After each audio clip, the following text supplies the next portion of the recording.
Download aplikasi Tarbiyah Sunnah di handphone Anda. Tersedia di Google Play dan App Store. Bismillahirrahmanirrahim.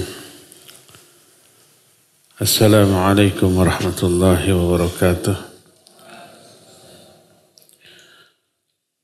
Innal hamdalillah nahmaduhu wa nasta'inuhu wa nastaghfiruh. Wa na'udzu billahi min shururi anfusina was sayyiati a'malina.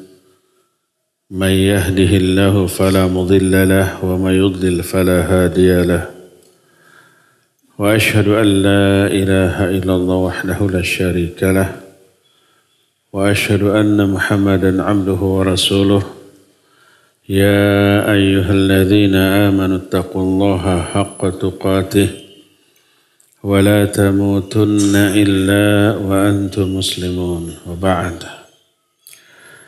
Hadirin jamaah Masjid Aisyah di kota Tasikmalaya yang Allah muliakan, para pendengar Radio Tarbiyah Sunnah Bandung dan radio-radio lain yang ikut merilai kajian kita di pagi hari ini, pemirsa beberapa stasiun TV yang tergabung ke dalam grup kajian bersama, juga para netizen di mana saja Anda berada, alhamdulillah kembali kita berjumpa.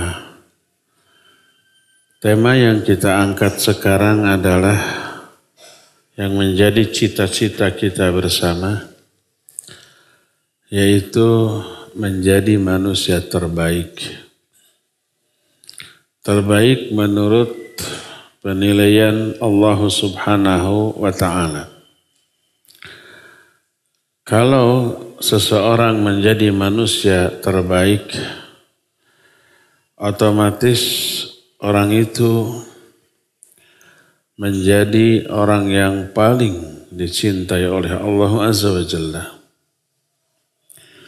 Dan dijanjikan dengan banyak hal, dunia ataupun akhirat. Di akhirat Allah jelas menyatakan innal abrara lafi na'im. Sesungguhnya orang-orang yang abror itu orang-orang yang baik, yang banyak melakukan perbuatan bir. Bir itu mencakup dua hal yang dijelaskan oleh Syekh Al-Utsaimin rahimahullah.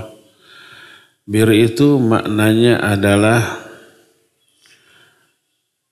al-amalu bil khair, melakukan kebaikan, dan yang kedua ijtinabus syarr, menjauhi keburukan.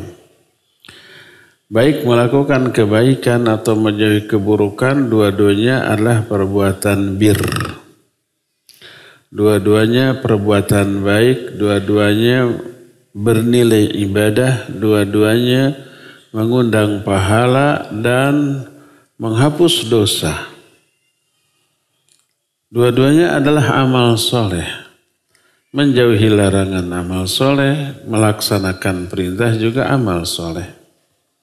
Kita ingatkan hadis tentang 3 orang yang karena kehujanan masuk gua, lalu longsor, guanya tertutup oleh batu besar, 3-tiganya tidak bisa keluar, lalu 3-tiganya tawassul kepada amal soleh masing-masing. Salah satu di antaranya amal solehnya itu berupa meninggalkan perbuatan buruk. Seorang yang mencintai sepupunya, seorang wanita, dengan kecintaan puncak, kecintaan seorang laki-laki kepada perempuan. Perempuan ini diajak maksiat selalu tidak mau, kemudian pas masa paceklik, kelaparan di mana-mana, wanita ini datang minta bantuan. Dia bilang, boleh asal kamu mau berbuat maksiat dengan saya. Mau wanita itu. Pas mau berbuat, wanita itu mengatakan ittaqillah wala taksiril khatam illa bihaqqih. Bertakwalah engkau kepada Allah dan jangan kau pecahkan cincin kecuali dengan haknya. Akhirnya lelaki ini takut dan tidak jadi berbuat zinahnya. Lalu setelah itu dia berdoa, ya Allah, bila perbuatan tersebut merupakan amal soleh yang engkau terima, dengan amal soleh ini bukakan pintu gua. Ternyata seret pintu gua terbuka dan bisa keluar. Ini menunjukkan menjauhi dosa. Ketika dosa itu tinggal selangkah lagi kita lakukan, kita cancel, kita batalkan, dibedokkan kata orang Tasik mah. Itu adalah amal soleh yang diterima oleh Allah Azza wa Jalla. Nah, Allah menyatakan innal abrara lafi naim. Sesungguhnya orang-orang yang abror adalah orang yang akan berada di dalam kenikmatan di surga nanti. Ya. Jadi keuntungan orang-orang yang dinilai baik oleh Allah Azza wa Jalla pasti dicintai oleh Allah, pasti dicintai oleh malaikat Jibril, dicintai oleh seluruh malaikat penghuni langit dan bumi, akhirnya diterima dengan penerimaan yang baik oleh seluruh makhluk di muka bumi ini. Nanti kita kalau ada waktu menjelaskan apa saja faidah, keutamaan, keuntungan yang Allah berikan kepada orang-orang yang terbaik di mata Allah. Nah, sekarang yang lebih penting bagaimana caranya agar kita menjadi manusia terbaik. Ada banyak amalan yang menyebabkan seseorang dianggap menjadi manusia terbaik di mata Allah Subhanahu wa ta'ala. Apa sajakah itu? Pertama, orang yang belajar Al-Quran dan mengajarkannya. Orang tersebut akan menjadi manusia terbaik. Sebagaimana sabda Rasul sallallahu alaihi wasallam, khairukum man ta'allama al-Qur'an wa 'allamahu. Sebaik-baik kalian adalah orang yang mempelajari Al-Quran dan mengamalkannya dan mengajarkannya. Kenapa disebut orang terbaik? Sebab dia akan memperoleh keuntungan dari banyak sisi. Pertama dari sisi pahala. Satu huruf dari Al-Quran yang kita ucapkan pahalanya 10 kali lipat. Bismillahirrahmanirrahim hungkul oge itu sudah 19 huruf. Berarti 190 pahala dari Bismillahirrahmanirrahim hungkul. Belum ayat selanjutnya. Sampai berpuluh-puluh ayat, berlembar-lembar, berhalaman-berhalaman.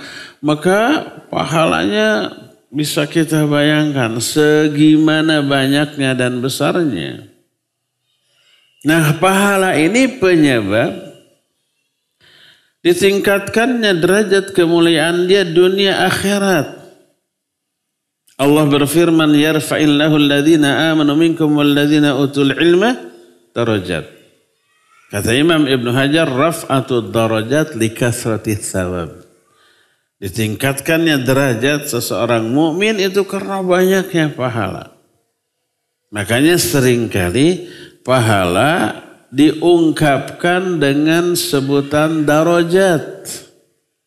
Berkata Rasul sallallahu alaihi wasallam, innal muslimal musaddad yudriku bihusni khuluqihi darajatas sawwamil qawwam.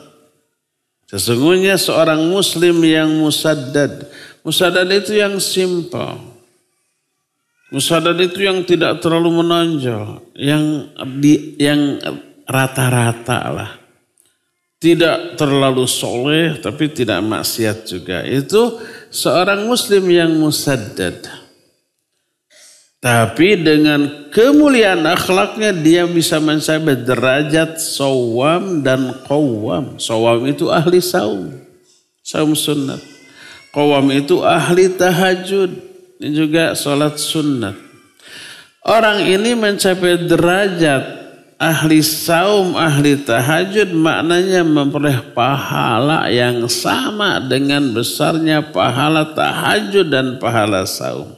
Dengan kemuliaan akhlaknya. Nah, dalam hadis ini pahala diungkapkan dengan darajat. Ala ukhbirukum ma yamhullahu bihil khataya wa yarfa'u bihid darajat. Hadis ini sahih riwayat Imam Muslim. Mau enggak aku beritahukan kepada kalian amalan yang bisa menghapus dosa dan meninggikan derajat. Maksudnya menambah pahala. Jadi banyak hadis yang menjelaskan derajat dengan makna pahala. Kenapa? Karena pahala mengakibatkan terangkatnya derajat kemuliaan orang tersebut. Oleh karena itu makin banyak pahala makin tinggi derajat dunia sampai akhirat. Dan ternyata salah satu amalan yang menyebabkan pahala bertambah adalah membaca Al-Quran. Belajarnya, mengajarkannya menimbulkan pahala yang luar biasa. Terlebih apabila dia sudah mahir tajwidnya, makhrajnya, atau lagunya enak didengar. Mahir dia, faham isinya, diaplikasikan. Kemuliaan orang itu disatu tingkatkan dengan para malaikat yang mulia. Berkata Nabi SAW, al-mahiru bil Qur'an ma'as safaratil kiramil bararah. Orang yang mahir tentang Al-Quran, dia akan bersama-sama dengan safarah. Safarah itu sebutan bagi malaikat. Malaikat disebut safarah karena memang fungsinya demikian. Safarah itu perantara, duta. Bahasa Arabnya duta besar apa? Safir. Bahasa Arabnya kedutaan apa? Safarah. Safir atau duta besar adalah perantara antara negara kita dengan negara orang lain. Para malaikat disebut safarah karena dia perantara antara Allah dengan manusia. Terus malaikat yang disebut safarah disifati dengan dua sifat, kiram dan bararah. Kiram itu yang sangat mulia karena kesolehannya, kebaikannya. Bararah itu orang yang melakukan perbuatan bir. Pelakunya bar, jamannya bisa abror, bisa bararah. Kalau abror, orang yang banyak melakukan kebaikan. Kalau bararah, kebaikannya berlipat-lipat, lebih hebat daripada apa yang dilakukan oleh abror. Makanya abror untuk manusia, untuk malaikat, karena kebaikan dari segala segi yang dimiliki oleh malaikat tidak bisa ditandingi dengan manusia, disebut bararah. Al-mahiru bil Qur'an ma'as safaratil kiramil bararah. Orang yang mahir terhadap Al-Quran akan disatu golongankan dengan para malaikat yang mulia dan amat super baik. Kebaikan malaikat tidak tertandingi dari segala segi. Ibadahnya kepada Allah nggak bisa disamai oleh manusia. Kualitas dan juga kuantitasnya. Para malaikat itu, para malaikat pemikul aras dan yang ada di sekelilingnya sambil mikul aras, sambil mendoakan orang-orang yang beriman. Alladzina yahmiluna al-arsya wa man hawlahu yusabbihuna bihamdi rabbihim wa yastaghfirun, disebut alladzina amanu. Para malaikat pemikul ars dan malaikat yang ada di sekitarnya, mereka beriman kepada Allah dan bertasbih memuji Allah serta mendoakan ampunan bagi orang-orang yang beriman. Itu kebaikan malaikat kepada orang luar biasa. Banyak dijelaskan dalam Quran atau hadis yang sahih. Nah, ini menunjukkan malaikat mulia. Makanya Allah menyatakan وَقَالُوا اتَّخَذَ الرَّحْمَنُ وَلَدًا subhana bal ibadum mukramun. Orang-orang musyrik berkata Allah punya anak. Yang dimaksud anak Allah oleh orang musyrik siapa? Para malaikat. Malaikat itu diklaim sebagai anak Allah bergender perempuan. Oleh Allah dibantah subhanah. Maha suci Allah dari hal itu. Subhanallah, subhanahu wa ta'ala, subhanallah, subhana itu nafi, mengingkari ucapan orang. Kata Allah, wa qalu ittakhadha ar-rahmanu walada, wa qalu ittakhadha Allahu walada. Orang musyrik berkata Allah punya anak. Anaknya itu perempuan. Kata Allah subhanah, maha suci Allah dari hal itu. Allah enggak punya anak. Bal ibadum mukramun, bahkan para malaikatlah hamba-hamba yang dimuliakan. Jadi setiap Allah menyebut malaikat selalu disifati dengan kemuliaan. Hal ataka hadithu dhaifi Ibrahim al-mukramin. Idh dakhalu alaihi faqalu salama. Qala salamun qaumun munkarun. Kata Allah, belumkah tiba berita kepada kalian tentang tamu Ibrahim yang dimuliakan? Maksud tamu Ibrahim di sini para malaikat. Oleh Allah disebut mukramin. Karena apa? Mulianya malaikat. Ternyata orang yang dimuliakan semulia malaikat orang yang mahir membaca Al-Quranul Karim. Makanya tak heran apabila orang yang belajar Al-Quran, mengajarkan Al-Quran, mengamalkan Al-Quran oleh Nabi SAW dianggap sebagai manusia terbaik. Khairukum man ta'allamal Quran wa 'allamahu. Sebaik-baik kalian adalah orang yang belajar Al-Quran dan mengajarkannya. Nah, kalau itu manusia menjadi manusia terbaik, Allah angkat derajat kemuliaannya lebih tinggi dibanding yang lainnya. Sebagaimana sabda Rasul sallallahu alaihi wasallam dalam hadis sahih riwayat Imam Muslim, "Innallaha yarfa'u qauman bihadzal kitab wa yadh'u bihi akharin." Allah akan mengangkat derajat kemuliaan satu kaum karena kitab Al-Quran ini. Dan menghinakan kaum lain karena kitab Al-Quran. Yang dimuliakan adalah orang yang memuliakan Quran dalam bentuk mempelajarinya, membacanya, meyakininya, mengamalkannya, mengajarkannya. Allah muliakan dia karena dia memuliakan Al-Quran. Yang lain Allah hinakan karena dia juga cuek. Hari-hari kepada Al-Quran. Tidak dibaca, tidak dihafalkan, tidak mau dipelajari. Apalagi diamalkan dan disebarkan. Enggak. Allah hinakan karena dia menghinakan Al-Quran. Di akhirat penghinaan itu salah satunya dibutakan tuh. Kata Allah Azza wa Jalla, "Faman a'rada 'an dzikri fa inna lahu ma'isyatan dhanka wa nahsyuruhu yaumal qiyamati a'ma." Qala rabbi lima hasyartani a'ma wa qad kuntu basira. Qala kadzalika atatka ayatuna fanasitaha. Wa kadzalika al-yawma tunsa. Siapa orang yang berpaling dari peringatanku, dari Al-Quran? Al-Quran tidak diperhatikan. Cuek dia, berpaling dia. Maka orang itu akan diberikan kehidupan yang sumpek, yang sempit. Walaupun bergelimang kekayaan, hatinya itu tetap sumpek, nggak tenang, resah, gelisah, depresi dia. Ada orang yang kaya, terkenal, berkuasa, tapi depresi ada banyak. Mungkin semuanya, mungkin, wallahu alam. Makanya kalau kita mendengar umpama kasus penyalahgunaan narkoba, itu rata-rata yang banyak duit dan terkenal. Kenapa mereka pakai narkoba? Stres, depresi. Ingin ketenangan dengan cara yang salah. Mereka resah, gelisah, sumpek, sempit, perasaan hatinya tidak tenang.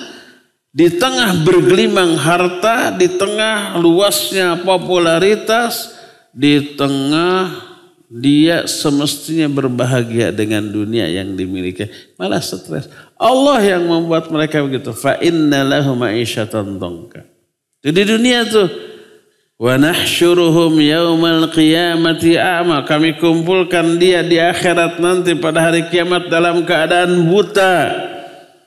Orang ini komplain, orang ini protes, Rabbi lima hasyartani a'ma wa qad kuntu basyira. Ya Allah, kenapa engkau kumpulkan aku dalam keadaan buta? Padahal dulu aku melihat, waktu di dunia aku melek. Kenapa sekarang buta? Allah menjawab, kadzalika atatka ayatuna fanasitaha wa kadzalika al-yawma tunsa. Demikianlah al-jaza'u min jinsil amal. Balasan Allah akan berikan sesuai dengan jenis amalan. Dulu waktu kamu hidup di dunia telah datang ayat-ayatku kepadamu. Kamu cuek hari-hari. Kamu mengabaikan, kamu melupakan. Sekarang juga kamu diabaikan, kamu dilupakan. Dalam bentuk dibutakan, kamu dihinakan. Sebagaimana kamu menghinakan Al-Quranul Karim. Jadi Allah menjanjikan kemuliaan bagi siapa? Bagi orang yang memuliakan Al-Quran dengan cara dipelajari, diajarkan, diyakini, dihafalkan, diamalkan, didakwahkan. Dijamin orang itu mulia. Inna Allah yarfa'u qawman bihadzal kitab wa yadha'u bihi akharin. Al-Qur'anu hujjatan lak au 'alaik.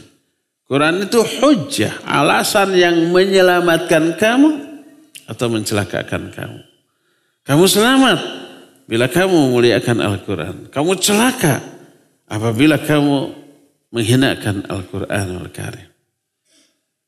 Inilah yang menjadi penyebab orang-orang yang mempelajari dan mengajarkan Al-Quran dianggap sebaik-baik manusia karena dia dimuliakan oleh Allah, karena dia disatu golongankan dengan makhluk mulia di kalangan para malaikat, sebagaimana hadis tadi, al-mahir bil Quran ma'as safaratil kiramil bararah. Orang yang mahir tentang Al-Quran, dia akan disatu golongankan dengan malaikat yang mulia dan yang baik. Jadi kalau kita menginginkan menjadi manusia terbaik, pertama akrablah dengan Al-Quran. Lakukan 7 hal, 7 sikap terhadap Al-Quran, maka dia akan dimuliakan oleh Allah. Dunia sampai akhirat nanti. Apa saja 7 sikap kita kepada Al-Quran? Pertama, membacanya secara musalsal. Secara berkesinambungan dari Fatihah ke Al-Baqarah, Ali Imran, An-Nisa, Al-Ma'idah, Al-Araf, terus Al-An'am, Al-Araf, Al-Anfal, Al-Taubah, Yunus, dan seterusnya sampai An-Nas. Balik lagi, terus begitu. Seumur hidup? Ya, seumur hidup. Baca. Kedua, tentu saja meyakini kebenaran. Ini firman Allah ini, wahyu Allah. Dan ini wajib meyakini demikian. Siapa yang meyakini Quran ini ucapan orang, ucapan Nabi Muhammad SAW, kufur dia. Karena apa? Menganggap Al-Quran ucapan Nabi Muhammad SAW. Bukan. Al-Quran itu kalamullah, diturunkan dari Allah. Innahu laqur'anun karim fi kitabim maknun la yamassuhu illal mutahharun tanzilum mir rabbil alamin. Afa bihadzal hadithi antum mudhinun? Al-Quran inilah Quran yang mulia. Innahu laqur'anun karim fi kitabim maknun, berada di kitab yang terpelihara, Lauhul Mahfuz. Semua Al-Quran ada tertulis Lauhul Mahfuz. La yamassuhu illal mutahharun. Lauhul Mahfuz itu tidak bisa disentuh kecuali oleh malaikat yang disucikan. Tanzilum mir rabbil alamin. Al-Quran ini diturunkan dari Rabbul Alamin. Kalamullah. Afa bihadzal hadits antum mudhinun? Apakah terhadap al-hadits? Al-hadits itu maksudnya adalah ucapan firman Allah ini nih, Al-Qur'an ini. Kamu mengingkarinya? Jadi siapa orang yang menyatakan Quran adalah ucapan Nabi Muhammad SAW dan bukan kalamullah, kufur dia. Karena tidak percaya kepada Al-Quran. Yang menyatakan dalam banyak ayat Al-Quran adalah kalamullah. Bukan ucapan malaikat, bukan ucapan Nabi Muhammad SAW. Maka lihat, setiap yang bersentuhan berkaitan dengan Al-Quran, walaupun itu makhluk, maka harus dimuliakan karena kemuliaan Al-Quran. Maka Al-Quran tidak boleh tuh mushafnya atau lafadznya dibawa ke WC, masuk WC murojaah sambil ngahejen. Nggak boleh. Karena menghinakan Al-Quran yang agung. Mushafnya dibawa ke WC nggak boleh. Karena menghinakan. Jangankan itu atau jangankan mushaf ya. Ruku, sujud itu sedang ibadah kepada Allah. Nggak boleh ketika ruku dan sujud kita baca Al-Quran. Inni nuhitu an aqra al-Quran fir ruku wa sujud. Aku dilarang oleh Allah baca Quran ketika ruku dan sujud. Kalau ruku dan sujud itu sedang apa? Sedang ibadah kepada Allah. Kenapa? Karena ruku dan sujud adalah posisi ketika orang itu menghinakan diri dan merendahkan diri di hadapan Allah. Ketika kita ruku, kita menghinakan diri. Allah tidak hina seperti kita, suci dari kehinaan, maka kita baca subhana. Allah suci, tidak hina seperti saya. Maka karena kita sedang dalam posisi menghinakan diri, kita sebut sifat Allah yang agung. Subhana rabbiyal azim. Maha suci Rabbku yang maha agung. Kita hina, Allah agung. Ketika sujud, kita merendahkan diri. Allah suci dari kerendahan. Maka kita baca subhana. Maha suci, Allah suci dari kerendahan. Seperti yang sedang kita lakukan. Maka kita sebut sifat Allah yang bertolak belakang dengan posisi kita sedang merendahkan diri. Kita sebut al-a'la, subhana rabbiyal a'la. Maha suci Allah, Rabbku yang paling tinggi, aku paling rendah. Jadi ketika merendahkan diri, ketika menghinakan diri, Quran yang agung mulia jangan dibawa-bawa ke posisi itu. Lihat agungnya Quran seperti apa. Makanya walaupun makhluk, benda, baik benda hidup ataupun benda mati, tapi ketika tersentuh Al-Quran terbawa mulia, nggak boleh dihinakan. Al-Quran terpelihara dalam dada. Al-Qurannya kalamullah, sifat Allah bukan makhluk, tapi dada yang memeliharanya makhluk. Al-Quran terucap secara lisan. Lisan kita ya makhluk, tapi lafaz Quran yang kita lafadzkan oleh lisan itu bukan makhluk, itu kalamullah. Al-Quran tertulis dalam mushaf, mushafnya makhluk, kertas. Tapi apa yang tersana adalah kalamullah. Terangkat makhluk tersebut menjadi mulia. Gak boleh dihinakan. Gak boleh berpendapat. Quran kan mushaf hanya kertas, diinjak juga boleh. Getok tajleman gitu tetap. Jangankan itu tuh sok KTP kita. Ada fotonya, ada data kita. Injak gitu. Terhina gak kitanya? Iya. Itu wujud penghinaan kepada orangnya walaupun yang diinjak KTP-nya. Coba dosen yang bikin diktat atau buku. Ambil diktatnya, tincak. Mana ngarana, mana si anu, tincak jejak. Tersinggung gak orangnya? Tersinggung. Padahal yang diinjak bukan orangnya, tapi karyanya. Ada nilai penghinaan terhadap injakan karya orang. Karyanya bukan orangnya, tapi orangnya terhina. Namanya, KTP-nya, fotonya diinjak, orangnya terhina. Ini Quran, tulisannya, mushafnya memang makhluk, mushafnya. Tapi apa? Quran yang tertulis sana ada wahyu, kalamullah, diinjak. Terhinakan enggak wahyunya? Iya. Penghinaan yang luar biasa kepada Al-Quranul Karim. Padahal Al-Quran begitu agung dan sangat-sangat mulia. Coba lihat, apapun yang berkaitan dengan Al-Quran, makhluk, ya, benda, waktu, itu semuanya menjadi mulia karena kemuliaan Al-Quran. Siapa malaikat yang membawa Al-Quran dari Allah kepada para nabi? Kepada Nabi SAW? Malaikat Jibril. Maka malaikat Jibril menjadi malaikat yang paling mulia dibanding malaikat lainnya. Al-Quran turun di bulan apa? Bulan Ramadan. Syahrul Ramadan alladzi unzila fihi al-Quran. Maka Ramadan menjadi bulan yang paling mulia dibanding bulan-bulan yang lainnya. Di setiap Ramadan itu malam yang paling mulia adalah malam Lailatul Qadar. Kenapa?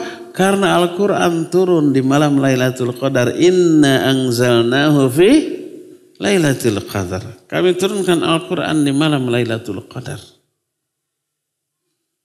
Al-Quran turun kepada seorang nabi. Siapa?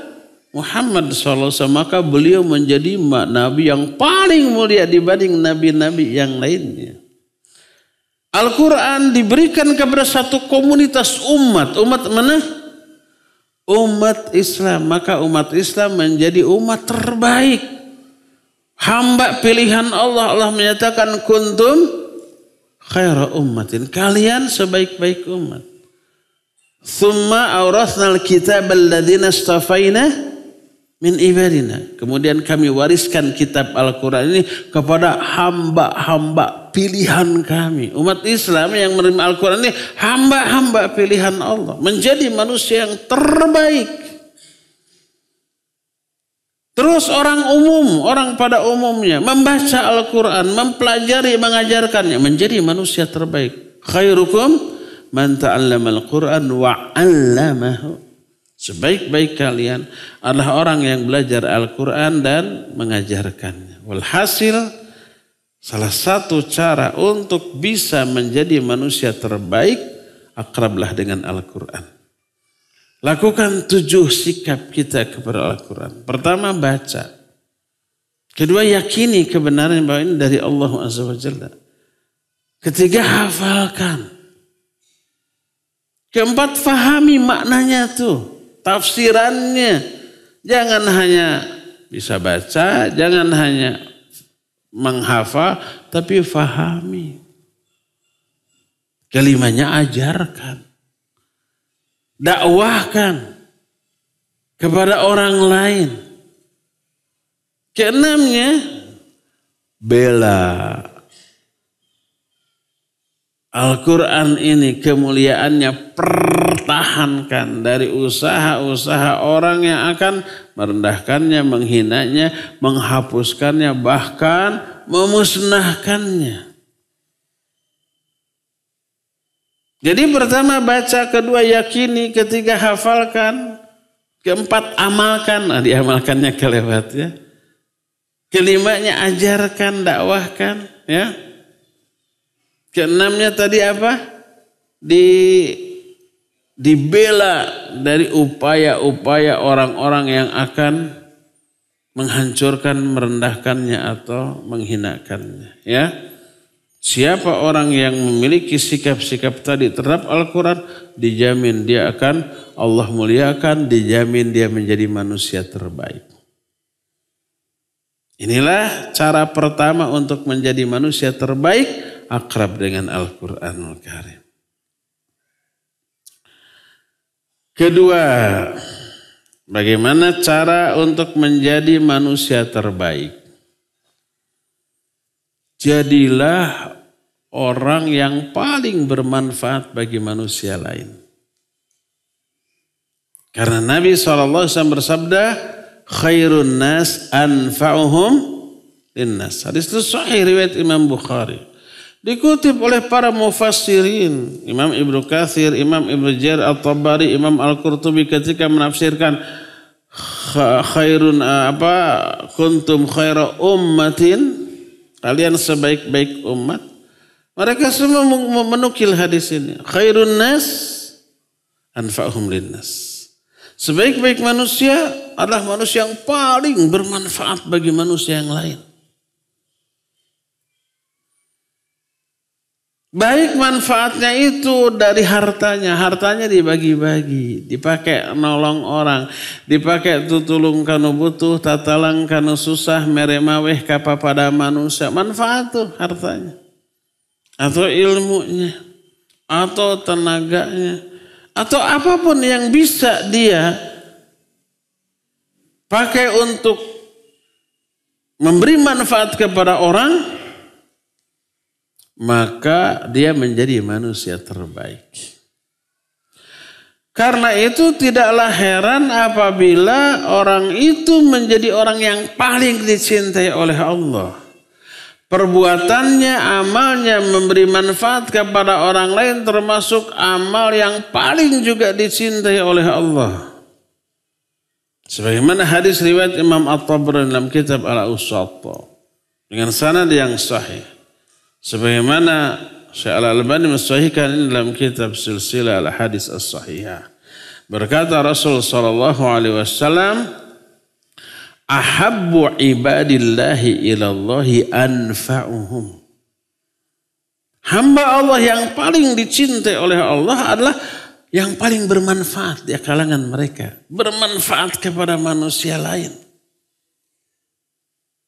Terus beliau bersabda, wa ahabbul a'mal ilallahi sururun tudkhiluhu ala qalbil muslim.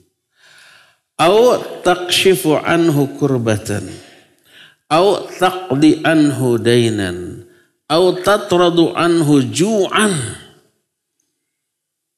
Amal yang paling dicintai oleh Allah adalah memberikan kebahagiaan kepada hati sama muslim.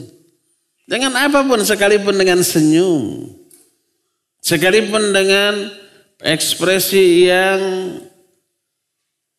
ramah, bear, marahmai, hade kasemah gitu ya. Someah, dareh deh, hade kasemah. Semah teh tamu. Itu menyenangkan orang. Itu amal yang paling Allah cintai.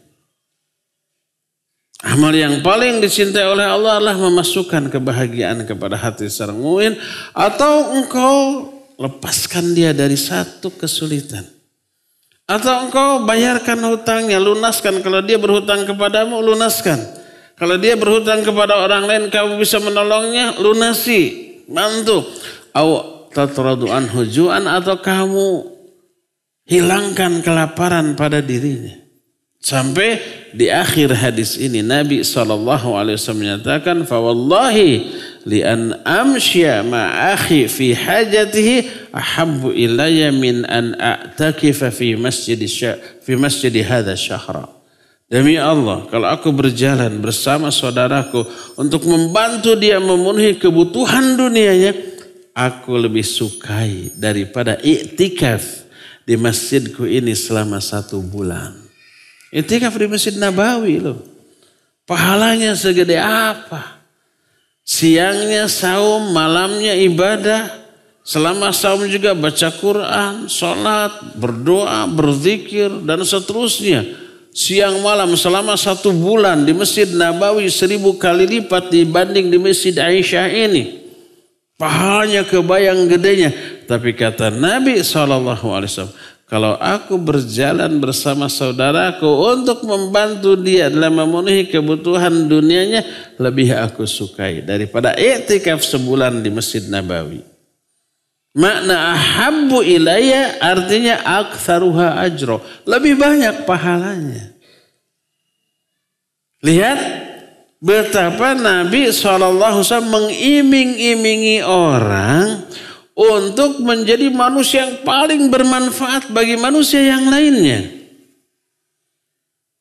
Karena itu menjadi penyebab orang itu menjadi manusia yang terbaik. Sebagaimana kata Nabi SAW yang tadi, riwayat Bukhari, khairun nas anfa'uhum linnas. Sebaik-baik manusia adalah manusia yang paling bermanfaat bagi manusia yang lainnya. Termasuk memberi makan, makanan, minuman, sahuapeun, sagegeleun gitunya, tetap. Sebagaimana diterangkan dalam salah satu hadis dari Abdullah bin Busr radhiyallahu anhu, dia berkata, anna Arabian qala ya Rasulullah man khairun nas. Ada seorang Arab Badui datang kepada Nabi SAW lalu bertanya, wahai Rasulullah, siapakah manusia terbaik? Man khairun nas. Beliau menjelaskan, kata beliau, salah baca hadis. Itu nanti. Hadisnya dari Hamzah bin Suhaib dari bapaknya. Siapa bapaknya Hamzah bin Suhaib? Ada yang tahu? Bapaknya Hamzah bin Suhaib siapa? Suhaib. Kan Hamzah bin Suhaib. Hamzah anak Suhaib. Dia berkata, Rasul alaihi salatu wasallam bersabda, khairukum man at'amat ta'am. Sebaik-baik kalian adalah orang yang suka memberi makanan kepada orang lain. Hadis ini diriwayatkan Imam Ahmad dalam kitab Musnadnya, dan hadis ini dihasankan oleh Syekh Al-Albani rahimahullah. Bahkan karena itulah maka ketika orang seperti ini diberi usia panjang, manfaat yang dia sebarkan kepada orang lain tambah banyak. Amal baiknya tambah banyak. Tak heran kalau dia itu menjadi manusia terbaik. Sebagaimana tadi orang Arab Badui berkata, ya Rasulullah man khairun nas. Ya Rasul, siapa orang yang paling baik? Dijawab oleh Nabi SAW, man tala umruhu wa hasuna amaluh. Orang yang terbaik adalah orang yang panjang umurnya tapi baik amalnya. Kebaikan dari amalnya menyebabkan dia itu dosa-dosanya dihapus oleh kebaikannya. Pahalanya dicurahkan karena kebaikannya. Dan dia lakukan itu di rentang waktu yang panjang sepanjang umurnya. Maka kebayang banyaknya pahala yang akan Allah gelontorkan dan banyaknya dosa yang Allah akan hapus. Tak heran orang ini menjadi manusia yang terbaik. Ketika ditanya man khairun nas, beliau menjawab man atala umruh wa hasuna amaluh. Orang yang panjang umurnya dan bagus amal-amalnya. Itulah yang kedua, untuk menjadi manusia terbaik, jadilah orang yang paling bermanfaat bagi manusia lain. Dijamin dia akan menjadi manusia terbaik. Ketiga, sebenarnya penegasan dari yang pertama kedua. Tapi nggak apa-apa, penjelasannya lebih rinci. Orang yang terbaik ketiga adalah orang yang paling mulia akhlaknya. Terus kemuliaan itu hasil dari ilmu. Sudah sering saya katakan, ketika seorang belajar ilmu lalu ilmu itu diamalkan, pengamalan dari ilmu itu akan berwujud kemuliaan akhlak. Akhlak yang mulia itu adalah pengamalan dari ilmu. Coba ayat mana saja, hadis mana saja yang berupa ilmu bila diamalkan itu berwujud menjadi kemuliaan akhlak. Siapa orang yang faqih, yang faham terhadap suatu ilmu lalu diamalkan sehingga berwujud menjadi akhlak yang mulia, dia manusia terbaik di mata Allah dan Rasulnya. Sebagaimana sabda Rasul sallallahu alaihi wasallam yang diterima dari Abu Hurairah radhiyallahu anhu. Berkata Rasulullah sallallahu alaihi wasallam, khairukum islaman ahasinukum akhlaqa idza faquhu. Orang yang paling baik keislamannya di antara kalian adalah orang yang paling baik akhlaknya apabila dia faqih.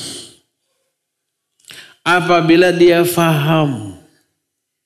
Sebab kadang ada orang berbuat baik tapi tidak faham, tidak berdasarkan dengan ilmu.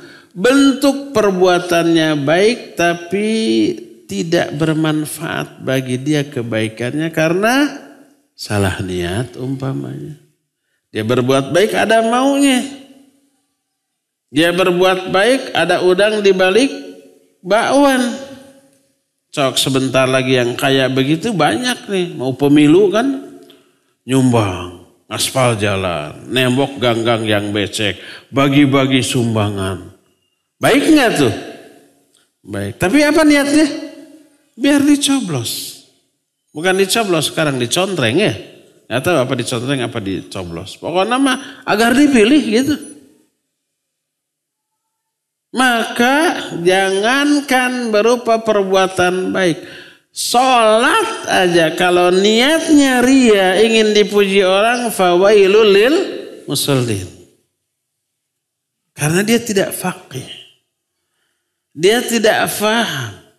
Disangkanya asal secara zahir baik maka dijamin dianggap baik oleh Allah. Enggak, batinnya juga harus baik. Ketika beramal baik secara lahir, batinnya harus baik. Kalau batinnya busuk, kebaikan amal zahir rusak oleh kebusukan batinnya. Coba sholat, gerakan fisiknya, zahirnya bagus. Ya. Sesuai dengan sunnah Nabi SAW. Baca ayat yang panjang, doa yang panjang. Tapi tidak khusyuk dan riya. Amal batinnya busuk. Fawailul lil musallin. Makanya diemel-emeli dengan idza faquhu. Khairukum islaman ahasinukum akhlaqa idza faquhu. Sebaik-baik keislaman di antara kalian adalah orang yang paling baik akhlaknya apabila faqih. Makanya Abu Darda menyatakan la takunu bil ilmi jamilan hatta takuna bihi amilan. Dengan ilmumu kamu tidak akan indah perbuatannya, tidak akan mulia perilakunya sebelum kamu mengamalkan ilmu ini. Ilmu yang diamalkan berubah menjadi kemuliaan akhlak. Tapi dengan catatan tadi, kalau dia faqih, dia faham. Termasuk bahwa yang dinilai oleh Allah itu bukan amalan lahir semata-mata, tapi yang lebih penting amalan hati. Innallaha la yanzuru ila suwarikum wala ila amwarikum walakin yanzuru ila qulubikum wa amalikum. Allah tidak akan melihat baik zahirnya ataupun hartanya. Allah tidak akan melihat bentuknya, rupanya atau hartanya, tapi yang Allah lihat adalah hati dan amal. Amal yang didasarkan kepada kondisi hati yang bagus, yang baik, itu yang menentukan nilai dari sebuah amalan di mata Allah Subhanahu wa ta'ala.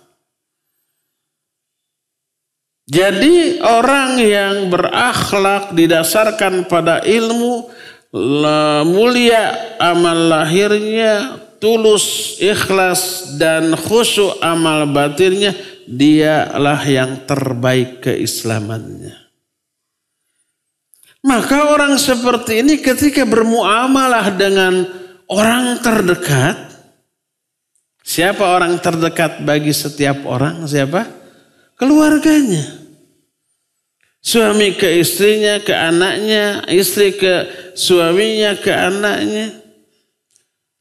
Baik buruknya seorang manusia salah satunya nih dilihat dari sikapnya kepada orang terdekatnya, kepada keluarganya.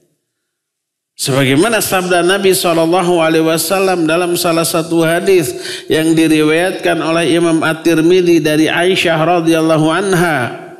Hadis ini ada dalam kitab Silsilah Al-Hadis As-Sahihah selain dalam Sunan At-Tirmidzi. Disahihkan oleh Syekh Al-Albani. Berkata Rasul sallallahu alaihi wasallam, khairukum li ahli wa ana khairukum li ahli. Orang yang paling baik di antara kalian adalah yang paling baik sikapnya ke keluarganya, ke istrinya, ke anak-anaknya. Dan aku adalah orang yang terbaik di antara kalian kepada keluargaku. Tadi itu kemuliaan akhlak. Kalau kepada orang lain saja berbuat baik, apalagi kepada orang terdekat, kepada pasangan hidup, jangan terbalik. Kepada pasangan hidup cuek, pelit gitu ya, kasar. Ke orang lain lembut, perhatian gitu ya. Berehan, dermawan ke orang lain. Mau jajan saya traktir. Kalau istri sendiri, Pak, itu ada bakso lewat, tos ngidam ya, ngacai.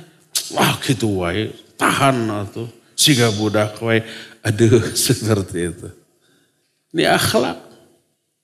Dan akhlak menentukan apa? Kualitas baik buruknya orang itu di mata Allah.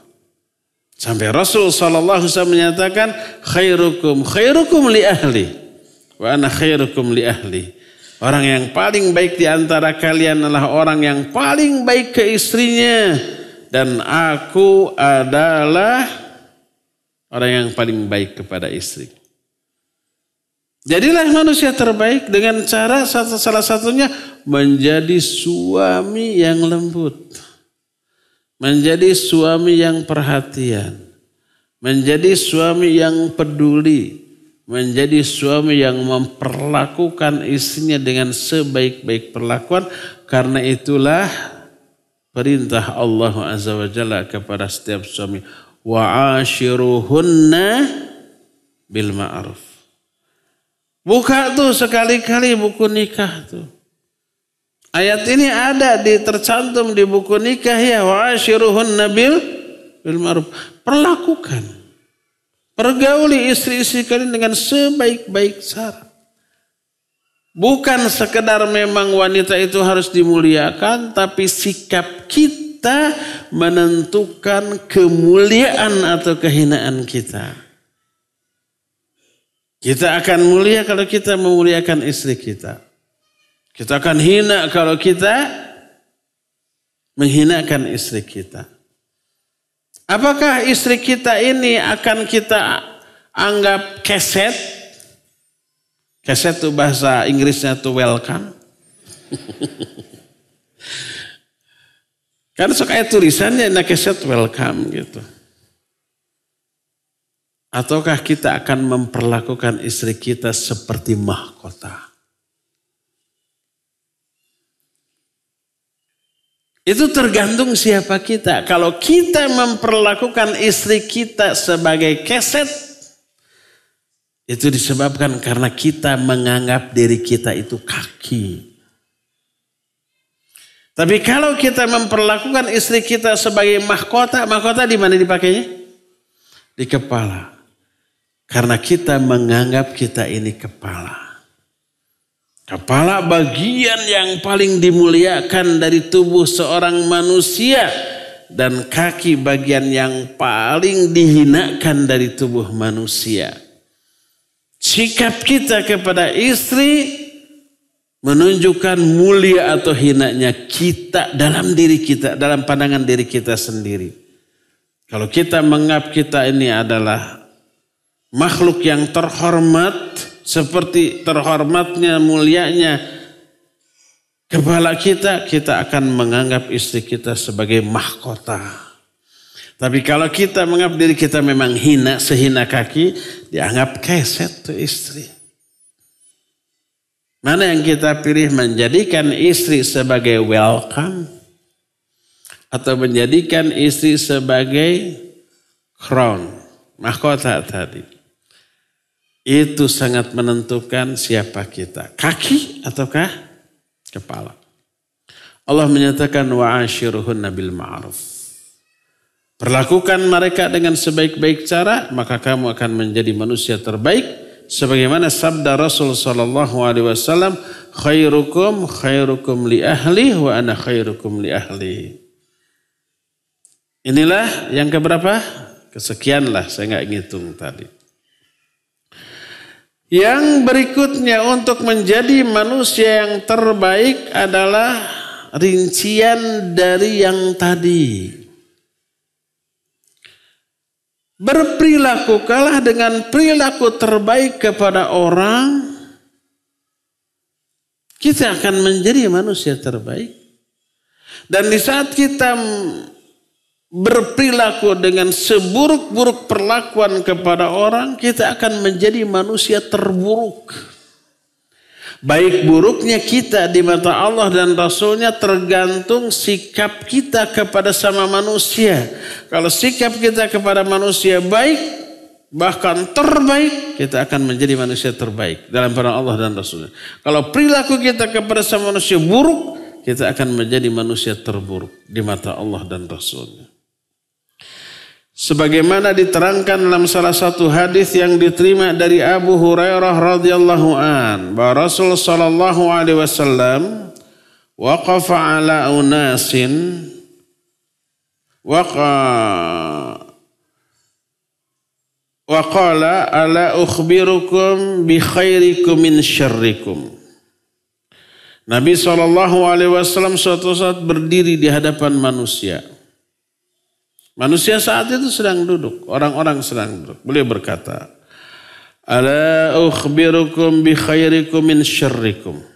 Mau enggak aku beritahukan kepada kalian siapa manusia terbaik di antara kalian dan terburuk di antara kalian?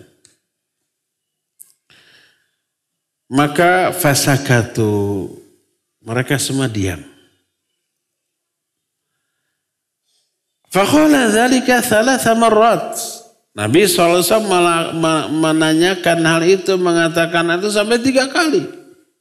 Mau enggak aku beritahukan kepada kalian siapa manusia terbaik dan siapa manusia terburuk? Sudah 3 kali barulah faqala rajulun bala ya Rasulullah. Hanya satu yang menjawab. Ya mau wahai Rasulullah. Yang lainnya diam. Maka dijawab oleh Nabi SAW. Ketika orang itu berkata, bala ya Rasulullah akhbirna bi khairina min syarrina.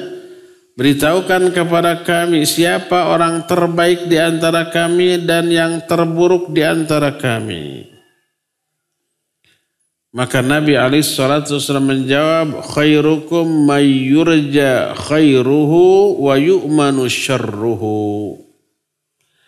Manusia yang terbaik di antara kalianlah manusia yang kebaikannya selalu diharapkan, kejahatannya selalu dianggap aman. Maknanya amanlah bergaul dengan si ini mada tara jahat, tara zalim, tidak pernah menyakiti, tenang kalau bergaul sama orang ini mah.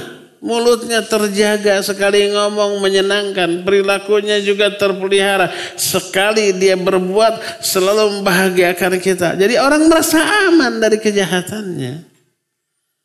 Sebaliknya kebaikannya, kalau ketemu si ini pasti kita untung lah. Kalau wareg ya.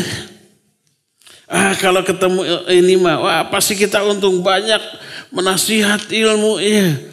Jadi kebaikannya itu selalu diharapkan. Setiap kali berjumpa, setiap kali bergaul, itu manusia terbaik. Kata Rasul SAW, khairukum may yurja khairuhu wa yu'manu syarruhu. Dan inilah hakikat seorang muslim.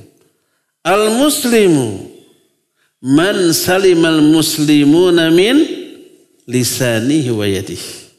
Seorang muslim yang hakiki adalah muslim yang muslim lainnya merasa aman dari gangguan lisannya ataupun gangguan tangannya.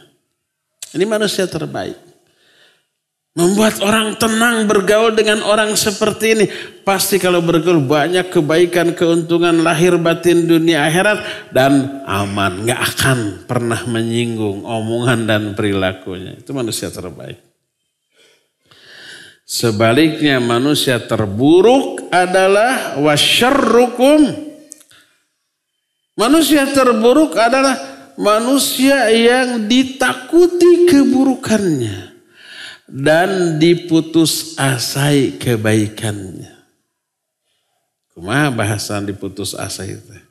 Artinya sedikit pun orang tidak berharap orang ini akan berbuat baik. Nah, kalau bertemu dengan orang ini jangan berharap akan untung, akan senang lah. Riweuh nu aya.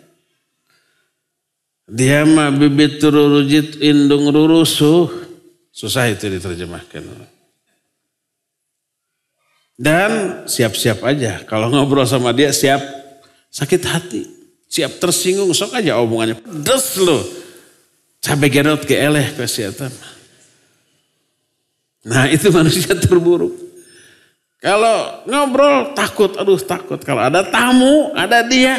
Aduh takut. Ada omongan dia yang menyinggung tamu itu. Deg-degan. Terus itu manusia terburuk itu. Jadi lihat. Bahwa kebaikan seorang manusia di mata Allah dan Rasulnya umumnya dilihat dari akhlak, perilaku, bagaimana dia bermuamalah, berinteraksi dengan sesama manusia. Nyaris hadis-hadis tadi tidak ada yang menyatakan manusia terbaik itu manusia yang ahli ibadah. Enggak ada keterangan itu. Nyaris tidak ada keterangan manusia terbaik itu orang yang selalu bertauhid, jauh dari syirik, jauh dari kufur, jauh dari bidah, jauh dari maksiat. Enggak, tapi semuanya mengerucut kepada perilaku sosial. Manusia yang terbaik adalah manusia yang paling bermanfaat. Manusia yang terbaik adalah manusia yang suka ngasih makan. Manusia terbaik adalah manusia yang terbaik sikapnya ke istrinya. Manusia yang terbaik adalah manusia yang semua kebaikannya diharapkan orang dan kejahatannya dianggap dijamin aman, gak akan berbuat dosa. Itu semua aksi sosial ya.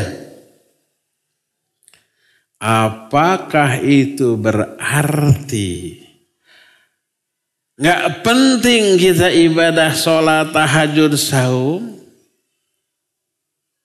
Tidak berarti begitu maknanya.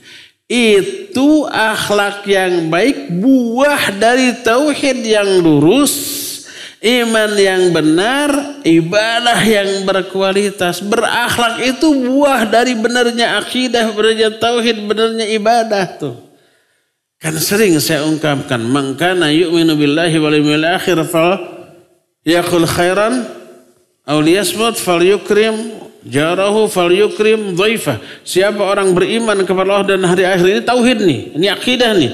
Hendaklah bicara baik atau diam, ini akhlak. Hendaklah memuliakan tamu, itu akhlak. Hendaklah memuliakan tetangga, itu akhlak. Akhlak ini buah dari iman. Inna sholata tanha anil fahsya wal munkar. Salat bisa mencegah dari keburukan akhlak. Fahsya dan munkar itu keburukan akhlak. Kalau sholatnya baik, pasti akhlaknya mulia. Jauh dari keji, jauh dari mungkar. Jadi kemuliaan akhlak itu justru itu buah nyata dari bagusnya akidah dia, tauhid dia, dan ibadah dia. Nah baru lahir kemuliaan akhlak. Tetap antara akidah, antara tauhid, antara ibadah ini berbanding lurus dengan perilaku. Tauhidnya baik, akidahnya benar, ibadahnya juga diterima, akhlaknya pasti mulia. Kalau akhlaknya buruk, menunjukkan ibadahnya nggak benar nih. Menunjukkan tauhidnya perlu dipertanyakan tuh.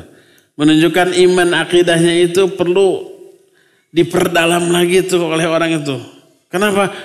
Terlihat tuh buahnya itu hasem. Karena asak meren. Kesed pentil keneh diala. Biarkan dulu matang, biarkan dulu tua, baru manis dan wangi. Kan gitu ya. Jadi ternyata untuk menjadi manusia terbaik dalam bentuk menunjukkan kemuliaan akhlak, ternyata kemuliaan akhlak ini dibentuk atau lahir atau buah dari benar dan lurusnya tauhid, akidah dan ibadah yang dilakukan oleh orang ini. Ini berkaitan erat. Antara akidah, ibadah, akhlak, beberapa hal yang saling berkaitan satu sama lain yang tidak bisa dipisah-pisahkan ya. Inilah beberapa kiat untuk menjadi manusia terbaik. Cukup ya sampai di sini saja. Insya Allah kita akan lanjut pembahasan di masa-masa yang akan datang yang semoga Allah mempertemukan dan memudahkan kita untuk berjumpa kembali. Kita masih punya sisa waktu beberapa menit untuk bertanya jawab. Apabila ada pertanyaan dipersilahkan untuk ikhwan bisa langsung ngacung secara lisan, bisa juga melalui tulisan. Akhwat mah pakai tulisan aja ya, jangan bicara. Wassallallahu ala nabiyina Muhammadin wa ala alihi wa ashabihi wassalam. Bismillahirrahmanirrahim. Assalamualaikum Ustaz. Izin bertanya. Tadi dalam sholat, kalau tidak salah dalam ruku atau sujud, tidak boleh dibacakan Al-Quran. Meskipun itu seperti doa-doa Robbana atina fid dunya hasanah, itu tidak boleh dilaksanakan tadi. Sudah? Iya. Barakallahu fiik. Tadi disebutkan tidak boleh membaca Al-Quran dalam sujud dan ruku. Tapi di dalam sujud dianjurkan memperbanyak doa. Kata Nabi SAW, aqrabu ma yakunu bainal abdi wa baina rabbih wa huwa sajid fa'akthiru fihi du'a. Jarak terdekat antara seorang dengan Allah adalah ketika sujud. Perbanyak doa di dalam sujud. Bagaimana kalau doa itu diambil dari Al-Quran? Seperti Rabbana atina fid dunya hasanah atau Rabbana la tuzigh qulubana ba'da idh hadaitana atau Rabbana zalamna anfusana wa illam taghfir lana. Macam-macam ya doa dari Al-Quran. Boleh enggak dibaca di dalam sujud? Karena ada larangan membaca Al-Quran di dalam sujud, sedangkan dianjurkan banyak berdoa dalam sujud. Bagaimana kalau doanya diambil dari Al-Quran? Boleh berdoa di dalam sujud yang doanya diambil dari Al-Quran dengan dua syarat. Syarat pertama, berniat berdoa bukan niat membaca Al-Quran.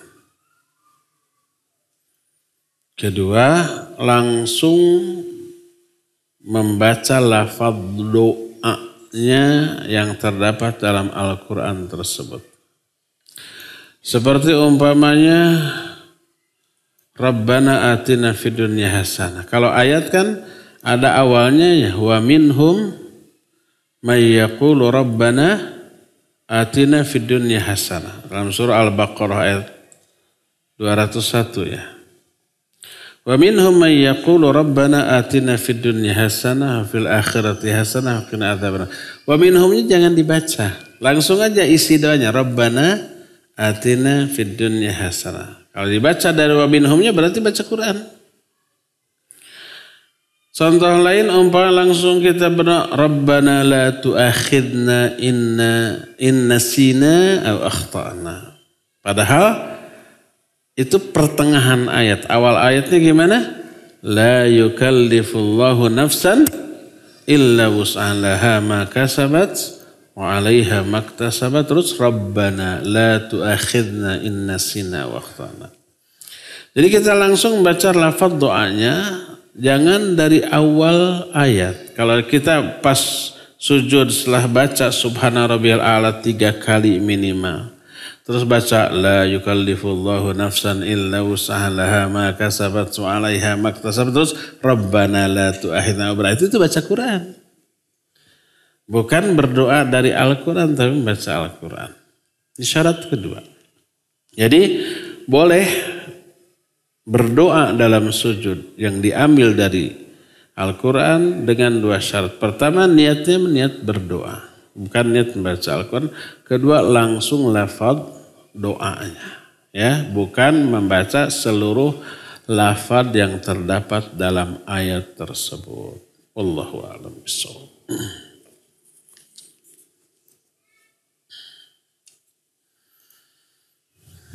Jangan ada lagi kertas pertanyaannya. Ini sudah terlalu banyak. Mungkin belum tentu terbahas semua. Bagaimana melawan penyakit hati, tabiat buruk secara minimal ataupun maksimal? Pertama, perdalam tauhid, terutama tauhid asma wa sifat. Kebetulan kan ada kitab fiqih Al-Asmaul Husna, susunan Syekh Abdul Razak, hafizahullah. Di Bandung tuh sedang dibahas sekarang, sepekan sekali. Dulu pernah dibahas, tapi belum tuntas. Mengenal nama dan sifat Allah, dampaknya luar biasa. Kita akan semakin kuat imannya, semakin besar cintanya, takutnya, khaufnya, tawakalnya, ikhlasnya kepada Allah Azza wa Jalla. Dan itu menjadi pembersih bagi jiwa dan hati kita dari penyakit-penyakit hati, dari keburukan hati.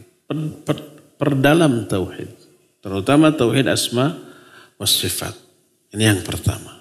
Kedua, pelajari bahaya dari buruknya hati atau penyakit hati tersebut. Umpama penyakit hati itu ya, ada syubhat, ada syahwat. Ya. Penyakit hati itu salah satunya suudzon, benci, dengki kepada sama. Coba pelajari bahaya dari kedengkian, kebencian, suudzon bagi diri kita, bagi ukhuwah Islamiyah. Orang yang membenci, mendengki, menggibahi itu rugi sendiri. Pahalanya habis oleh kezalimannya. Dosa orang lain diambil oleh kita. Akhirnya bangkrut. Pahala nggak punya, dosa numpuk, kan rugi sendiri. Orang yang kita zalimi itu umpamanya berdoa untuk keburukan kita, kena loh. Da'watul mazlum mustajabatun wa in kana fajira. Doa orang yang dizalimi mustajab. Walaupun orang itu orang durhaka, tapi dizalimi, terus berdoa karena sakit hati untuk keburukan kita, kena loh. Di alam kubur diazab, di akhirat apalagi, di dunia dibenci, pokoknya buruk banget tuh. Setelah kita meyakini, menyadari buruknya hal itu dan kita takut, kita akan berusaha untuk membersihkan diri. Sebaliknya, pelajari keuntungan dari bersihnya hati. Maka kita akan kabita termotivasi untuk membersihkan hati. Ya, ini yang kedua. Ketiga, banyak-banyaklah berdoa kepada Allah. Agar Allah ini membersihkan hati kita, memberi hidayah untuk tidak punya penyakit hati kepada sesama. Coba sering-sering baca Allahumma ati nafsi taqwaha wa zakkiha. Anta khairu man zakkaha, anta waliyuha maulaha. Ya Allah, berikan kepada hati saya ketakwaannya. Sucikan dia ya Allah. Karena engkau lah sebaik-baik yang mensucikan hati. Engkau lah pemilik dan pelindung dari hati ini. Ya, banyak-banyak berdoa agar Allah membersihkan hati kita, mensucikan jiwa kita. Ini yang ketiga. Keempat, gaul. Gaulah dengan orang-orang yang hatinya bersih, akhlaknya mulia, berilmu, agar kita terimbas dengan kebaikan dan kesolehan mereka. Dan hindari pergaulan dengan orang yang semakin memperburuk penyakit kita. Jangan salah gaul. Al-mar'u 'ala dini khalili, falyanzur ahadukum may yukhalil. Seseorang itu agamanya, baik pemahaman atau pengamalannya akan dipengaruhi oleh agama kawannya. Maka perhatikan dengan siapa kita bergaul. Ya, itulah diantara cara untuk mengobati penyakit-penyakit hati dan karakter dan tabiat yang buruk. Bagaimana membedakan istidraj dan husnudzon kepada Allah yang memberikan nikmat? Istidraj itu pemberian dari Allah, padahal kita durhaka kepadanya. Kita maksiat kepadanya. Kita jauh dari Allah, selalu melanggar larangannya, kemudian mengabaikan perintahnya, tapi hanya rezeki kita ngalir terus.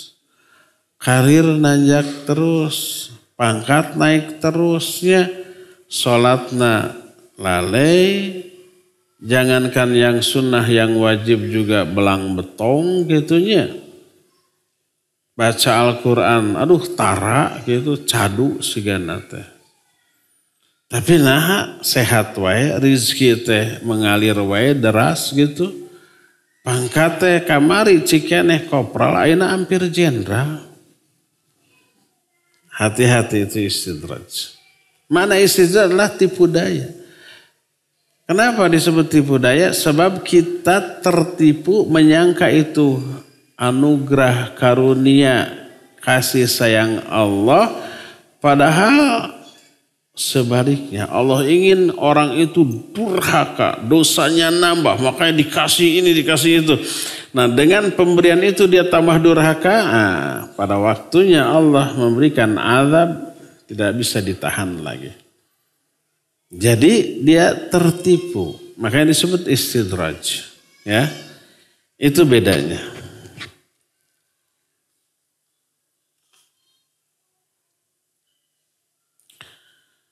Dalam hal memuliakan Al-Quran, bagaimana setiap pada surah undangan pernikahan atau undangan lain ada kalimat Bismillahirrahmanirrahim. Terus kartu undangan tersebut kita buang ke tempat sampah. Apakah kita dosa karena tidak memuliakan Al-Quran? Terus seharusnya bagaimana kartu undangan itu kita simpan? Iya, jangan sampai seperti itu. Kalau kita khawatir itu terhinakan, diinjak-injak, terbuang ke tempat sampah, terhinakan, lebih baik bakar saja. Membakarnya bukan karena kebenciannya, tapi dalam rangka menghindarkan agar tidak terhinakan. Dari sinilah kita nggak boleh mencantumkan ayat di dalam baju kita karena ingin syiar, ingin dianggap soleh. Qul huwallahu ahad ditempel di sablon apa di bordil gitu. Fatihah atau lafaz Allah. Nah, makanya nanti mengakibatkan terhinakan, kan pasti kotornya. Pasti dicuci, ditincahkan. Pasti dia ke WC sedang memakai baju yang ada lafaz Al-Quran, pasti ke WC itu nanti. Nggak boleh. Bukan begitu cara muliakan Al-Quran ya. Jadi kalau umpamanya khawatir terhinakan, bakar saja. Sebagaimana Uthman dan para sahabat yang bakar mushaf-mushaf selain mushaf Uthmani demi kemaslahatan. Dosa atau 3 orang Swedia dan orang Denmark yang bakar Al-Quran, beda motivasi. Kalau mereka mau membakar karena benci, karena menghinakan, kalau kita dalam rangka menyelamatkan, ya beda. Sama dengan penjahat dan dokter bedah. Ya, penjahat umpamanya membuntungi tangan seseorang ketika merampok. Itu karena kejahatan. Kalau dokter ini harus diamputasi. Okay. Sama-sama motong anggota, tapi beda niat, beda tujuan. Dokter mau mengamputasi itu dalam rangka menyelamatkan. Kalau tidak diamputasi ini bisa melebar ke seluruh tubuhnya. Beda ya.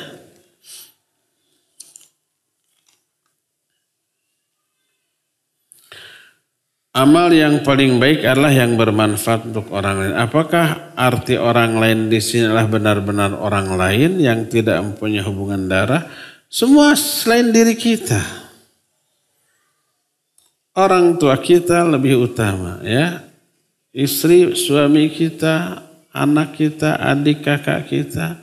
Termasuk yang gak ada hubungan kekerabatan. Pokoknya siapapun. Kalau kepada orang lain berbuat baik, pahalanya besar. Apalagi kepada kerabat 2 kali kebaikannya. Pertama berbuat baiknya, kedua silaturahminya. Memberi uang kepada orang lain pahalanya besar. Memberi uang kepada kerabat lebih besar lagi. Karena ada nilai silaturahminya ya.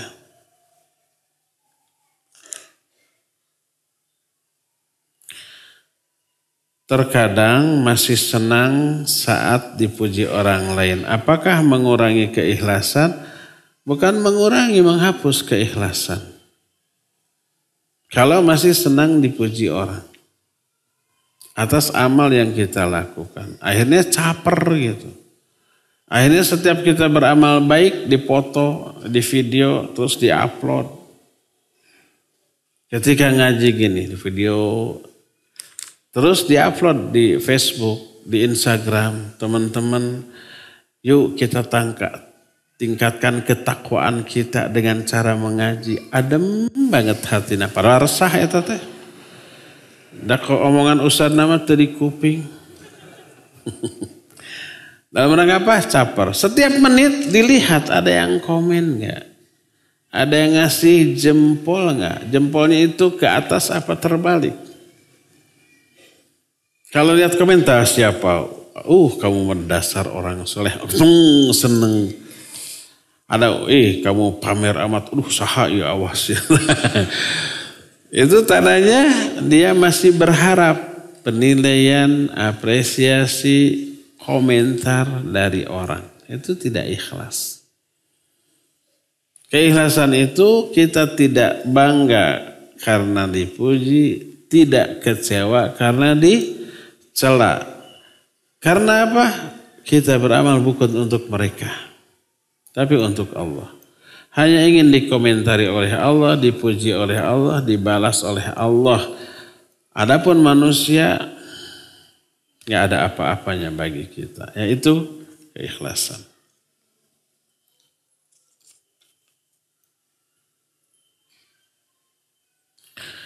Bagaimana sebenarnya takwa yang dapat mendatangkan pertolongan Allah? Mohon dijelaskan amalan-amalan praktis yang bisa langsung dipraktekkan sehari-hari. Ketika menafsirkan ayat ya ayyuhalladzina amanu taqullaha haqqa tuqatih. Hai orang-orang beriman, bertakwalah kamu kepada Allah dengan sebenarnya takwa. Abdullah bin Mas'ud dan ucapannya ini dikutip oleh para ulama ahli tafsir.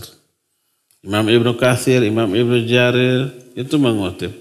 Makna sebenarnya takwa itu adalah mencakup 3. Ya.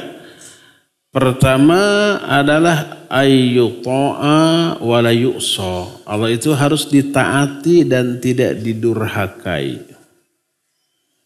Kedua wa ayyudhkara wa la yunsa. Diingat terus, disebut-sebut namanya dan tidak dilalaikan, tidak dilupakan. Yang ketiga, wa ayyushkara wa la yukfar. Disyukuri semua nikmat pemberiannya dan tidak dikufuri. 3 tuh. Siapa orang yang melakukan 3 hal ini kepada Allah, dialah orang yang sebenar-benarnya takwa. Sebagaimana ayat ittaqullaha haqqa tuqatih. Pertama, ayyuta'a wa la yunsa, hendaklah ditaati dan tidak boleh wa la yu'sa dan tidak boleh didurhakai.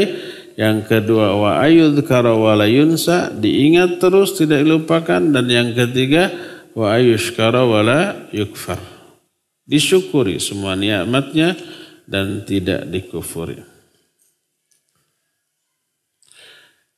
Jika Ustadz berkenan, mohon doakan saya supaya bisa segera menikah dengan laki-laki pilihan Allah. Ya, semoga diberikan jodoh secepatnya yang soleh, yang baik. Bisa salah baca itu minta didoakan atau minta diapain?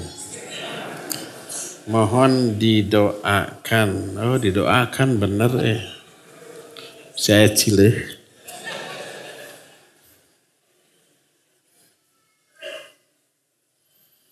Iya, didoakan. Ya, kita doakan semoga akhwat ini cepat dapat jodoh. Siapa tahu dapat jodoh di sini, ya. Sini.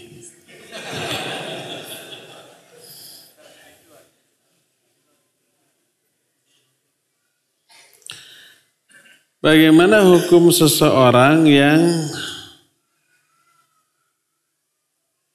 membaca Al-Quran di dalam jok motor dan dia menduduki jok tersebut untuk menggendongnya, mengendarinya. Hukum seseorang yang menaruh Al-Quran, ya nggak boleh diduduki Al-Quran. Mushaf disimpan di dalam jok, di bawah jok terus diduduki, nggak boleh atuh. Mending masuk tas diselendangkannya.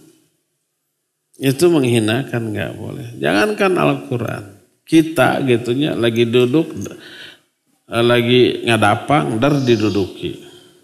Mau nggak? Nggak mau atuh. Itu tidak menghargai kita, itu menghinakan kita.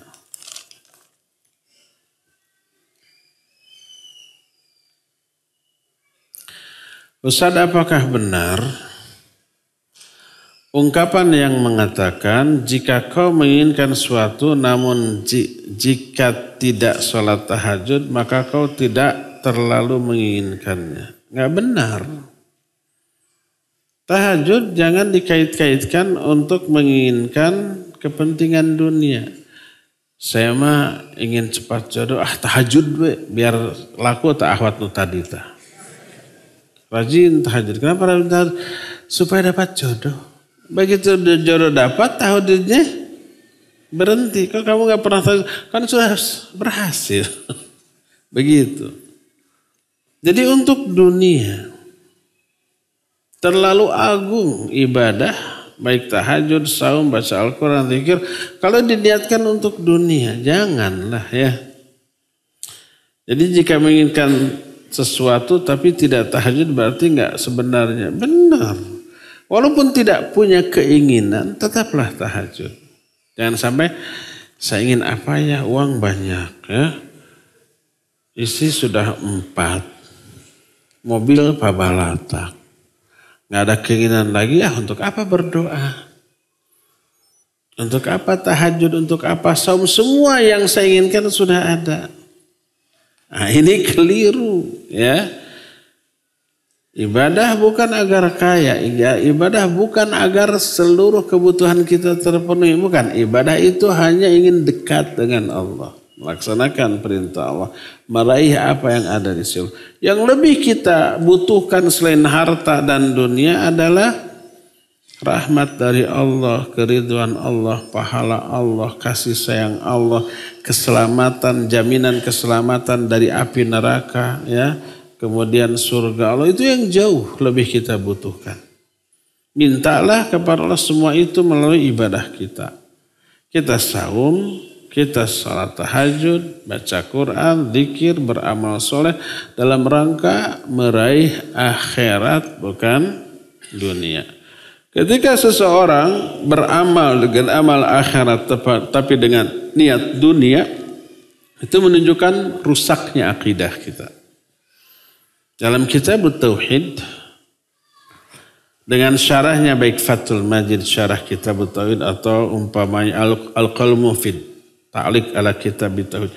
Itu di akhir kitab itu ada bab yang diberi judul Iradatul Insan bi Amalihid Dunya. Seseorang menginginkan dunia dengan amal yang dilakukannya.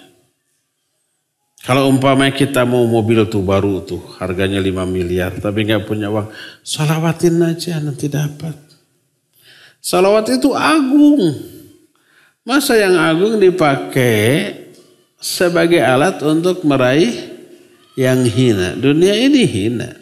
Sehina bangkai binatang, sehina kotoran manusia. Bahkan tidak lebih mahal dibanding sehelai sayap dari seekor nyamuk. Itu ungkapan Nabi SAW. Ya. Jangan beramal amal akhirat dengan niat memperoleh keuntungan dunia.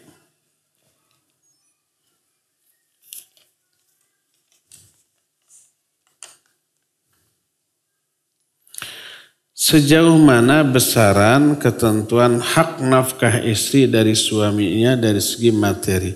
Asal tercukupi kebutuhan pokok dia. Bisa sandang, pangan, papan. Sudah. Dia tidak kelaparan. Dia tidak terbuka auratnya. Dan dia teka hujanan, teka panasan. Cukup. Sudah terpenuhi ya. Adapun memberi lebih dari itu ya tidak masalah. Semakin memberi nafkah ke istri, pahalanya makin besar. Ada satu kutaib ya, kutaib ini dibahas di Bandung, belum selesai. Judulnya Utruk Atharan Qabla Rahil. Artinya tinggalkan jejak sebelum berangkat. Jejak yang dimaksud di sinilah amal yang masih bermanfaat bagi orang yang hidup sebelum kita mati. Di sana dijelaskan dua jenis amalan. Amalan qasir dan amal muta'addi.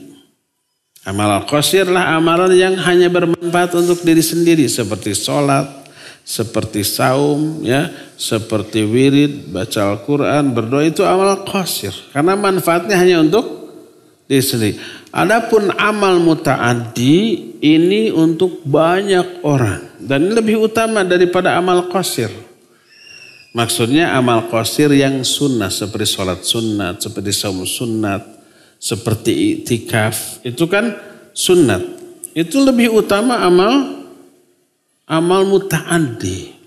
Sampai tadi Nabi menyatakan kalau aku berjalan bersama saudaraku untuk menolong dia, itu lebih baik daripada iktikaf sebulan penuh di Masjid Nabawi. Ini menunjukkan amal muta'addi lebih utama. Nah, amal muta'addi ini banyak ragamnya. Ada belasan poin. Salah satunya nih. Memberi nafkah ke istri dan anak-anak. Sampai kata Nabi SAW, dinarun anfaqtahu fi sabilillah. Wa dinarun anfaqtahu alal masakin. Ya. Wa dinarun anfaqtahu alal yatim. Terus wa dinarun anfaqtahu ala ahlik. 1 dinar yang kamu infakkan di jalan Allah. Yang kamu infakkan kepada orang miskin, anak yatim. Dan kepada istri, maka yang paling besar pahalanya lah 1 dinar yang kamu berikan kepada istrimu.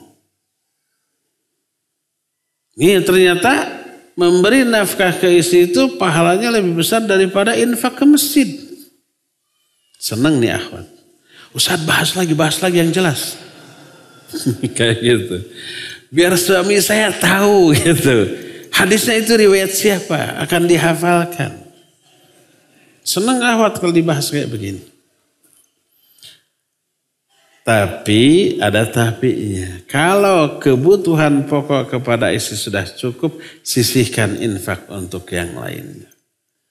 Jangan sampai mana, Pak infak kata Ustaz juga tuh hadisnya jelas sahih. Padahal sudah. Ya, kebutuhannya cuma 5 juta. Dia sudah diberikan 20 juta. Infak ke saya infak. Enggak, sisanya mah untuk infak ke yang lain. Ya. Kamu sudah lebih dari kebutuhan yang kamu inginkan. Sudah cukup. Apabila ada orang yang rajin ibadah tapi lisannya menyakitkan, gimana Ustaz? Ini menunjukkan ibadahnya ditolak. Rajin sholat tapi rajin menyakiti. Karena dengan ayat fawailul lil musallin. Karena sholat yang benarlah tanha anil fahsya wal munkar. Menyakiti orang kemungkaran. Harusnya terhapus oleh sholat yang benar. Kalau tidak terhapus berarti sholatnya tidak benar. Mungkin kurang ikhlas, mungkin kurang khusyuk, mungkin kurang mutaba'ah dan seterusnya tuh ya. Coba koreksi sholatnya, ibadahnya.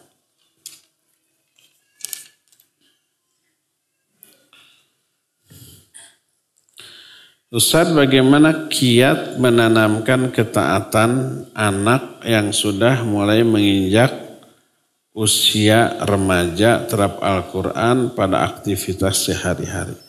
Bikin jadwal ngaji bagi si anak. Bagi-bagi. Alokasi waktunya. Ada jadwal untuk membaca Sampai tamat balik lagi, sampai tamat balik lagi. Ada jadwal untuk menambah hafalan. Ada jadwal untuk memurojaah hafalan. Ada jadwal untuk mempelajari isinya. Baik tarjamahnya dengan bimbingan ahlinya ataupun tafsirannya. Alokasikan waktu, jadwalkan waktu untuk itu bagi anak-anak kita ya. Kasih motivasi, bila perlu kasih reward. Hafal satu surat dikasih uang jajan 2.000. Lumayan hiji bala-bala. Saya masih ingat tuh anak saya waktu kecil gitu masih usia TK atau SD. Itu kalau udah ngaji satu halaman Al-Quran, satu mushaf, ini dikasih uang jajan 100. Zaman hari tak 100. Sekarang anak saya sudah punya anak. Nah itu tuh lagi main bertak lumpat. Abi, hayong ngaos mana? Sok ngaos. Sebab tahu setelah ngaji dikasih uang. Ayeuna mah 5 halaman nyabinya. Gitu. Setelah 5 halaman kita kasih 500. Awalnya dia rajin ngaji karena itu awalnya. Gak masalah. Tapi lama-lama kenikmatan ngaji yang dia rasakan menyebabkan bukan karena itu lagi. Kasih reward gak apa-apa. Kalau anak hafal satu surat pendek kasih. Berapa dikasihnya? Tergantung. Mungkin seayat 2.000. Jadi kalau satu suratnya 5 ayat 10.000. Lumayan. Itu akan memotivasi ya.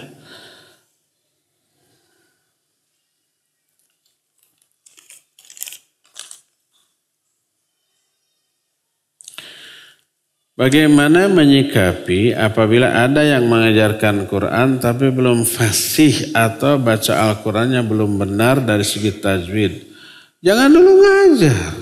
Bahaya, nanti muridnya tambah kacau. Dan kalau sejak awal salah, susah dibenerin tuh. Kita di Bandung di Selacau punya TKA TPA. Kalau ada anak baru yang polos masuk lebih mudah diajari. Kalau ada pindahan dari TK lain, sudah ikro'nya umpamanya sudah 6, sudah 5. Ternyata salah tajwid makhraj, itu dikembalikan ke awal ke ikro, susah. Memperbaikinya sudah kuat, sudah terbiasa. Ibarat kan ada peribahasa ya, bahwa belajar ketika kecil ibarat memahat di atas batu. Memahat di atas batu susah loh. Begitu berhasil susah dihapus, ya enggak? Mengajarkan makhraj dan tajwid kepada anak ketika kecil dengan cara yang salah, akhirnya dia terbiasa salah, pas dikoreksi, aduh susahnya bukan main. Berat ya. Oleh karena itu kalau seseorang tajwid makhrajnya belum benar, jangan ngajar. Dia mengacaukan murid-muridnya. Nanti muridnya bacaannya salah, dikoreksi itu susah bukan main. Orang ini harus belajar. Jangan dulu mengajar. Jadi apabila ada orang mengajarkan Quran tapi belum fasih atau bacaan Al-Qurannya belum benar dari segi tajwid, dan mengajak santrinya menghafal tapi tanpa membetulkan kaidah, ini keliru, salah. Jangan dulu disuruh ngajar dia. Kalau umpama anak kita belajar, tahan, jangan. Itu akan merusak bacaan anak kita. Suruh orang itu belajar dulu ya. Posisi sujud dalam sholat tidak boleh membaca Al-Quran. Bagaimana apabila berdoa? Sudah ini. Terakhir, alhamdulillah. Apabila izin bertanya. Saya punya anak perempuan. Ditawarkan gitu. Selama 9 tahun disekolahkan di lingkungan pesantren sunnah sampai sekarang. Mau kuliah. Belum bisa berpakaian yang betul-betul sesuai syariat. Katanya di pesantren. Emang di pesantren terbuka auratnya gitu? Pesantren mana? Pesantren sunnah. Pakaian masih bermotif, kerudung masih sebatas lengan dan lain-lain. Pesantren mana ini? Apakah ini faktor tidak berhasil pendidikan atau kita orang tua yang sudah sejak dini menyekolahkan tidak berhasil mendidiknya? Orang tuanya salah, pesantrennya juga salah. Masa di pesantren dibiarkan akhwat pakai pakaian yang menyimpang dari syariat? Coba pindahkan ke pondok lain yang lebih ketat ya. Mumpung masih belum terlalu parah. Cukup ya sampai di sini. Semoga Allah mempertemukan kita kembali di masa yang akan datang. Subhanakallahum bihamdik. Asyhadu an la ilaha illa anta.